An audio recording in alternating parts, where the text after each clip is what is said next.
सही साइज़ के अंदर आ जाए, बड़े साइज़ का हो जाएगा तो हमारे वो फ्लायर के अंदर नहीं आता। हम इसको इसके बाद इसके प्रिंट कर देंगे और यहाँ से ये सारा लोड हो जाएगा। उसके बाद हमारे यहाँ से प्रिंटर से सारा काम हो जाएगा। वैसे तो हमारा ये प्रिंटर ये छोटे साइज़ का इधर इजीली आ गया, लेकिन बाद में हम एक बड़ा वाला प्रिंटर भी लेंगे ताकि उसके ऊपर हमारी आसानी हो जाएगी, हमारा काम होता रहेगा। आप ये देख सकते हैं जो प्रिंट आ रहा है इसका साइज़ जो है यहाँ से आप अब देख सकते हो, इसका ऊपर से थोड़ा सा ये दो ही सिर्फ रबड़ के पैकेट जो हमारी दो रिटर्नें आई हैं उनमें से एक तो ये वाली बॉडी वाली साइज़ की है। इस लाइट की जो तार है पीछे से लगभग सही है, शायद इसने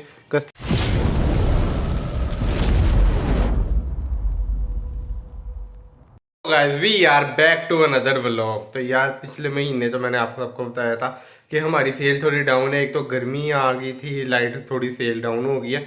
ऊपर से हमने जो दूसरा स्टोर ओपन किया था एक पॉलिसी वायलेंस हो गई थी जिसकी वजह से हमारे स्टोर के ऊपर थोड़ी सी रिस्ट्रिक्शन लगी थी। लेकिन इस महीने हमारी सेल थोड़ी सी नॉर्मल होने की कोशिश हुई है। तो अब हमारे ऊपर एक और रिस्ट्रिक्शन आ गई है जो गवर्नमेंट ऑफ पाकिस्तान की तरफ से है कि ऑनलाइन बिजनेस जो भी कर रहे हैं उन सब के ऊपर टैक्स लगेगा। और अब ये जिस आप टैक्स देखना पड़ेगा, इसको फाइल करना पड़ेगा कि हमारे ऊपर कितना टैक्स लग रहा है। अगर आप टैक्स नहीं करते हैं, इनकम टैक्स में नहीं अपने आप को रजिस्टर करते, फाइलर नहीं होते, ना तो आपका बैंक अकाउंट काम करेगा ना आपकी सिम काम करेगी। और हमारा दोनों चीज़ें सबसे ज़्यादा इंपॉर्टेंट है और इसी के ज़रिए हम अपना काम कर सकते हैं। इसलिए हमें इतनी ज़्यादा ये मुश्किल हो रही है। अभी तो हम आज के ऑर्डर पैक करते हैं, बाकी मैं आपको ये सारी डिटेल इस ब्लॉग के अंदर भी देता हूँ और आगे आने वाले ब्लॉग के अंदर भी मैं आपको बताऊँगा कि हमारे साथ क्या क्या प्रॉब्लम आ रही है, रजिस्टर हुए हैं हम किस तरह हुए हैं, क्या क्या प्रॉब्लम आई है। अभी हम पहले प्रिंट निकाल लेते हैं। गाइस इधर हमने अपने सारे जो प्रिंट थे उनको सारों को यहाँ पे एडजस्ट कर लिया, जितने भी हमारे लेवल थे हम ये 4 की जोड़ी बना लेते हैं। उसके बाद इसका साइज़ एडजस्ट करके ताकि ये सही साइज़ के अंदर आ जाए, बड़े साइज़ का हो जाएगा तो हमारे वो फ्लायर के अंदर नहीं आता। हम इसको इसके बाद इसके प्रिंट कर देंगे और यहाँ से ये सारा लोड हो जाएगा। उसके बाद हमारे यहाँ से प्रिंटर से सारा काम हो जाएगा।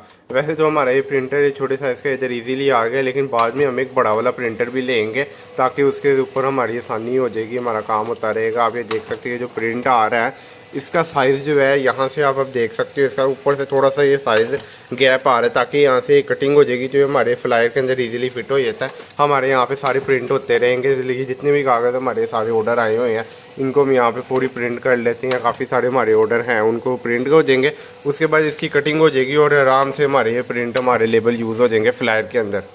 हमारी आज ये इतनी सारी डिलीवरियाँ फेल पड़ी हुई थी, ऊपर से 2 तो हमारी ये रिटर्न नहीं है। रिटर्नों के अंदर देख के तो लग ही रहा है कि इसके अंदर मिनी ड्राइव का ही बॉक्स है और इसके अंदर भी, लेकिन अब अंदर कैसे होगी, लाइट होगी या अंदर कोई और चीज़ डाल के हमें कई दफ़ा एक दफ़ा स्टिकर आ गए हैं, क्रीम आ चुकी हुई है, भाई बाइक का सामान आ चुका हुआ है। एक दफ़ा बस सही चीज़ हुई थी कि हमारी डिलीवरी फेल में पता नहीं क्या किसी और के साथ पार्सल चेंज हो गया, लेकिन वो सही नई चीज़ है कि किसी और को भी नुकसान हुआ। उसको लाइट चली गई होगी मेरी तरफ से और मुझे उसका आ गया है एयरबड्स आ गए थे, उनकी प्राइस लगभग 1000 होगी और लाइट की प्राइस तो उसकी आधी है।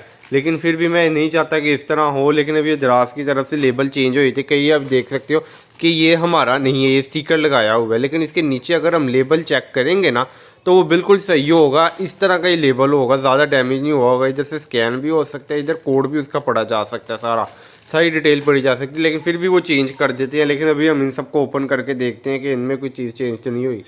सारी ये मिनी ड्राइव ही आई है, ये 2 पीस आए थे और ये आगे सिंगल पीस है और 2 ही सिर्फ रबड़ के पैकेट जो हमारी 2 रिटर्नें आई हैं उनमें से एक तो ये वाली बॉडी वाली साइज़ की है।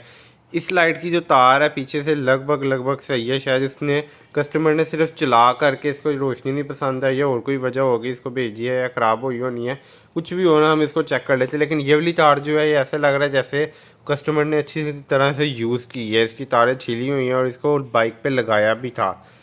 और इसके यहाँ पे भी आप पेज पे निशान देख सकते हो और इसकी हालत जो पीछे वाली कंडीशन भी है उससे आइडिया हो रहा है कि ये लाइट सड़ गई होगी। लेकिन हम इसको फिर भी चेक करेंगे कि ऐसी क्या प्रॉब्लम आ गई कि ये रिटर्न हुई है। बाकी हम अपने ऑर्डर्स को देख लेते हैं। टेबल हमने कटिंग करके उनको अलग अलग कर लिए, सिंगल पीस आ गए, डबल पीस और ये रबड़ के पैकेट के भी ऑर्डर हैं। एक ये इस लाइट का ऑर्डर है, ये वाली होती है फ्लैश में और ये काफ़ी अच्छी क्वालिटी की लाइट मैंने लगाई हुई है। इस लाइट को आप देख सकते हो कि इस तरह पैकिंग में आती है, 2 तार होती है क्योंकि ये फ्लैश सिस्टम सारा चलाती है और काफ़ी अच्छी क्वालिटी की मोकी प्रो वाली मेरे पास पड़ी हुई थी, इसलिए मैंने कस्टमर को ये वाली भी दे रहा हूँ। और एक हमारा ये इशारे के ऑर्डर आए हैं हमारे, जो है ना हमने लगाया है कि ये 4 पीस है, एक पैकेट के अंदर 2 पीस होते हैं, इसलिए कस्टमर 4 पीस का ऑर्डर यानी कि एक बाइक के लिए होगा। और एक हमारी राइटिंग कापी का ऑर्डर है और ये अब हम ऑर्डर अपनी जल्दी से पैक कर लेते हैं। सारे ऑर्डर पैक कर लिए हैं। हमारे एक राइटिंग कापी का ऑर्डर था, बाकी मिनी ड्राइव ज़्यादातर थी, एक लाइट थी जो फ्लैश वाली किसी ने मंगवाई थी, बाकी रबड़ के पैकेट के अलावा बस सिर्फ और सिर्फ मिनी ड्राइव थी। ये पैक हो गया, अब इनको शॉपर में डाल के दराजा अब दे आते हैं। सारा सामान टोटल पैक है, इसको हम देने जाते हैं दराजा में। लेकिन जो हमारे FBR की प्रॉब्लम है वो थोड़ी ज़्यादा ही बड़ी हो रही है। उसकी वजह एक ये भी है कि हमारा जो टैक्स पड़ना है वो किस हिसाब पे पड़ना है, क्योंकि मेरा जो है, कई लोग होते हैं वो अपना बिजली का बिल जमा कराते हैं और कई जगह टैक्स उन्होंने दिया होता है, जिसकी वजह से उनको ओवरऑल टैक्स के अंदर थोड़ी सी कमी कर देते हैं। अगर किसी का 20-30 हज़ार टैक्स भर रहा है तो उसके ले लेते लगभग 7 से 8 हज़ार उसका टैक्स हो जाता है, बाकी वो माफ़ हो जाता है कहीं, क्योंकि उसने पहले ही ऑलरेडी बिजली के बिल और कई चीज़ों के अंदर टैक्स दे चुका हुआ है। लेकिन मेरा तो ऐसा कोई सीन ही नहीं है। अब मैं उसको कहाँ से करूँ कि प्रॉफिट इतना भी नहीं कोई प्रॉफिट। कई लोगों को ये प्रॉब्लम आ रही है कि अब उनका 15 से 20% प्रॉफिट होता है और अगर 18% उनका टैक्स काट के सारा कुछ करने के बाद हो गया उसकी प्रॉब्लम, तो भाई जितना प्रॉफिट नहीं हुआ उससे ज़्यादा उसको टैक्स पड़ जाएगा और वो अपना बिजनेस बिल्कुल भी नहीं रन कर सकता। और भी कई ज़्यादा प्रॉब्लम आ रही। शॉपिफाई जो कर रहे हैं लोग, लेपर्ड और TCS, ये जितनी भी कुरियर कंपनी है, उन्होंने पहली काट के पैसे आपके बैंक में भेजने हैं। एक तो पहली पार्सल आने पे आपको डबल खर्चा पड़ जाता है, उसके बाद आपका अगर वो पार्सल के अंदर कोई गलत चीज़ निकल जाए टोटल लॉस हो जाएगा। यानी कि ऑनलाइन बिजनेस तो अब टोटल बंद होने को आ रहे हैं। गवर्नमेंट ने इतनी ज़्यादा सख्त पॉलिसी ये कर दी है कि ऑनलाइन बिजनेस अब कोई भी नहीं कर पाएगा। फिर भी हम देखते हैं कि कितना करना पड़ेगा। एक ही तरीका है, या तो प्रोडक्ट की कीमत उसके अंदर बढ़ा के टैक्स लगा करके आप बढ़ाओ, उसके बाद और बढ़ानी पड़ेगी, उनकी कमीशन भी बढ़ता ही रहता है साथ साथ ही। इसलिए सारे हिसाब को होता रहता है। अभी हम अपने ऑर्डर देने जाते हैं। यार सुबह तो बहुत ज़्यादा बारिश हुई थी, लेकिन यहाँ पे देखकर तो ऐसा ही नहीं लग रहा कि बारिश हुई है। आप देख सकते हो सड़क सारी खुश्क है, धूप निकली हुई है, लेकिन फिर अब बादल हो रहे हैं। ये ना हमारी वापसी हो रही हो और वहाँ पे बारिश हो जाए। यार अपने ऑर्डर तो दे दिए हैं। यहाँ पे हमने जो रिटर्ने थी वो भी उनको कह दिया था। ऑर्डर देने में थोड़ा सा टाइम लग गया क्योंकि उनकी गाड़ी निकल रही थी, तो हमने रिटर्ने भी ले ली। यहाँ पे देख सकते हो सिर्फ 8 रिटर्ने आई और मौसम आप देख सकते हो बादल हो पड़े हैं। बस हम यहाँ से अब घर जाते हैं। बारिश शुरू हो गई है। अगर आपको ब्लॉग अच्छा लगे तो यार लाइक कमेंट करो।